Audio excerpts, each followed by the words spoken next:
Welcome to Shawnee Union. This week we're going to talk about LTM, Leica thread mount, to M camera. So here's an M body, the M4.2. If you see my other videos, this is like I got this one for really cheap, like $200 from Adorama. I've also picked up another pretty cheap M body too, the MDA without the rangefinder or viewfinder. But this applies to all M mount bodies. So why would you want to use an LTM lens? Well, there's a lot of good LTM lenses, so and some Leica people are probably going to rip into me in this part. I should get my dates down clear, but I'll give the general overview. So at the end of World War II, you have it where Germany loses the war, like everyone knows, and the patents for the Leica lenses starts to get pretty loose. So you have the Russians copying some of the lenses, some of the Zeiss lenses, and they start making clones, and you have the Jupiter 8s coming out, you have the Zorkis, and you have those type of cameras coming out of there. You also have some thread mount cameras, LTM cameras, specifically the Jupiter 8 and the Jupiter 6. And then in Japan, a similar thing is going on. Canon's making LTM lenses and LTM bodies. So specifically, a couple companies are doing this. Canon's doing this, and Minolta's doing this, and they're making some pretty interesting lenses.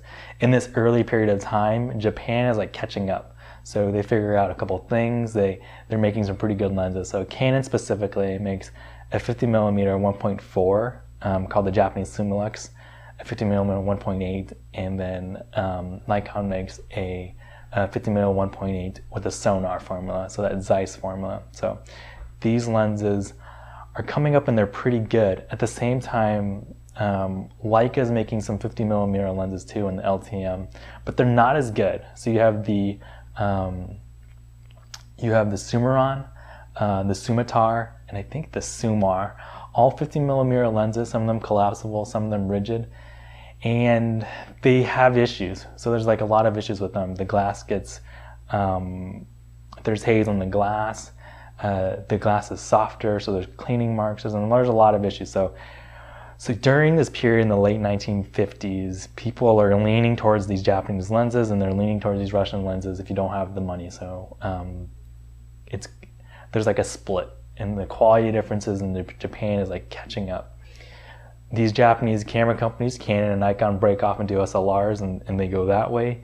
Leica puts out the Summicron, which really is a gigantic step forward for the company. So they put out the 50mm Summicron, and I don't know about the 35mm, but the 50mm Summicron really is a stamp and kind of blows out everyone else. So in terms of quality and build and stuff like that, the 50mm Summicron is huge. So that's a lot of history, but how do you do it? So if you want to do it, you just have to buy these adapters. I bought 2 from PhotoDiox, and it's tricky because a lot of them are, it's really specific and it's really precise. So I have these 2. I bought this one originally from PhotoDiox from Amazon. I had some issues, called them up, and they sent me another one. They look really similar. If you look at the back of them, almost exactly alike, except for like a millimeter here, a millimeter there, but that's all it takes. The first one I got did not mount correctly. Second one I got did mount correctly. So the process is really simple. You take off your M mount lens. Here, it's a screw mount LTM lens.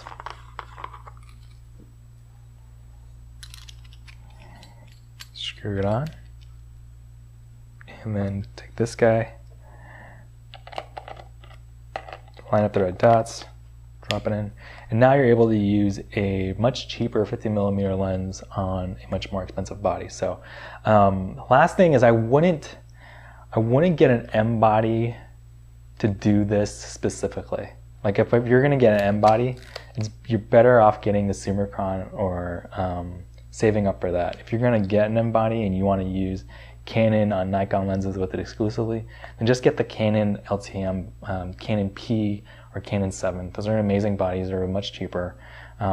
Really the reason you're getting a Leica body and an M body specifically is to get a Summicron in 35 or 50.